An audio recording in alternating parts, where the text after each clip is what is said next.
The March numbers are out.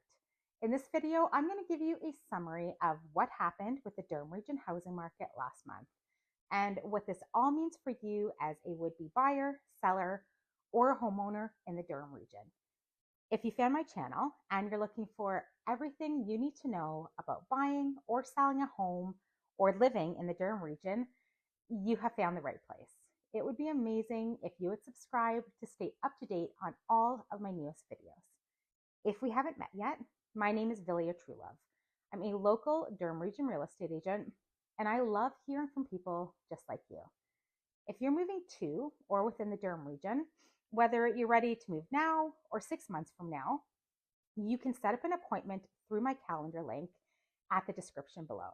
I can answer any questions you have, and we can get the process started.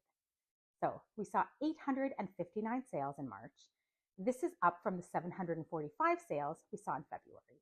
When we compare this to what we saw last year, we're actually very similar. We saw 864 sales in March 2023. New listings increased again from 1217 in February to 1472 in March. So it seems that both buyers and sellers are feeling more confident in the market. Many people assume that the Bank of Canada will begin dropping rates this year, and so buyers seem to be jumping in now to avoid the influx of buyers we're likely to see when the rates do actually drop. The average price in the Durham region for all home types in March was $936,166, which is up just over $17,000 month over month. The average price in February was just over $919,000. Again, comparing this to a year ago, the average price in March 2023 was just over $926,000. So we're just about $10,000 higher than we were sitting a year ago. Looking at specific areas in Durham, we saw a price drop in Oshawa. Average price there went down just over $17,000 to just over $802,000. Scugog also saw a decrease, but everywhere else went up.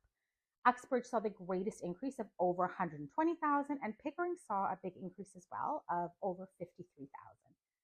The sale to list price ratio continued to increase to 104% from 102%. So again, many houses were selling over the asking price. We started to see multiple offers come back in January. They became even more the norm in February, and this trend continued into March.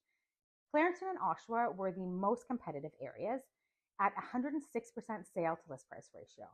The lower price points tend to be the ones you can pretty well count on to hold offer dates and possibly price very low, which is probably why these two areas are seeing more multiple offers and selling for more over the list price. Days on market decreased further to 14, down from 20.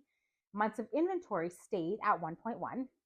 Typically, the greater the months of inventory or supply means we have more sellers than buyers, and this puts us in a buyer's market.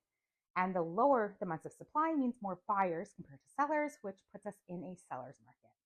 In between is a balanced market. So most would consider a balanced market to be between 4 and 6 months of inventory. Based on this number, we're considered to be in a strong seller's market. Sales to new listings ratio is another number that we can look at, which divides the number of sales by the number of new listings.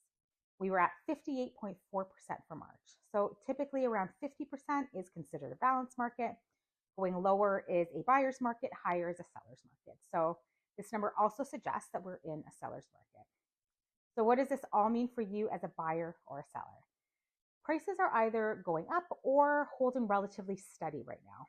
Many are expecting prices to continue to go up, especially if we see that interest rate drop this year. But even as the rates hold steady, buyers seem no longer afraid to make strong offers and get into the market. We are seeing a lot of multiple offers. In some cases, when prices are set very low, I'm seeing even 20 offers or more on some houses. And for very desirable properties, we're seeing bully offers. So for buyers, depending on your price point, there's a good chance you'll be competing with other buyers to get that home. So be prepared by getting your mortgage pre-approval first and foremost. From there, contact me for buyer consultation so you can learn all about the home buying process, see how your budget aligns with your home buying dreams, and get all your questions answered. This way, when you find the home you love, you're ready to make an offer. The more prepared you are, the more comfortable you'll be when it comes time to make that offer. When it comes to knowing what to offer price-wise on a home, we're sometimes seeing very low asking prices, which mean very little. and also bring in a very high number of offers. But a lot of those offers are going to be very low and not something a seller would even be willing to accept. So don't be scared away by that. Look at recent sales and it will give you a good idea of what the seller's likely expecting to get. If you're selling, staging, professional photography, and online and traditional marketing will all put more buyers' eyes on your home, which means more showings and ultimately more money in your pocket. You have to look at what's happening in your neighborhood, as well as at your home type and price point to determine a pricing strategy. Even in this market, it's still different for all home types, and underpricing is not always the best strategy. Reach out anytime with questions, or if you're ready to get the home buying or selling process started, just set up an appointment on my calendar or reach out by email. And don't forget to subscribe for more about the market and what the Durham region has to offer. Thanks so much for watching.